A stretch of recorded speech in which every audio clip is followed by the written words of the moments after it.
how to add Korean, Chinese, and Hijri, Shamsi and calendar on Samsung Galaxy S26 Ultra.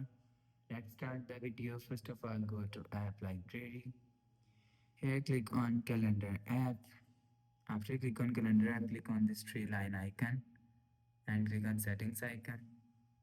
Now in Calendar settings, scroll down and you will see second option is Alternate Calendar. Click on Alternate Calendar. So you will see Korean, Chinese, Hijri and Shamsi is here. If you want to set and add Hijri, click on Hijri. If you want to add Shamsi, click on Shamsi.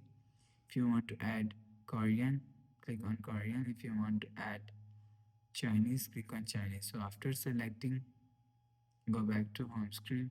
So that's how you can add Korean, Chinese, which Shamsi on in calendar on Samsung Galaxy S26 Ultra. If you like the video, please subscribe. Thanks for watching.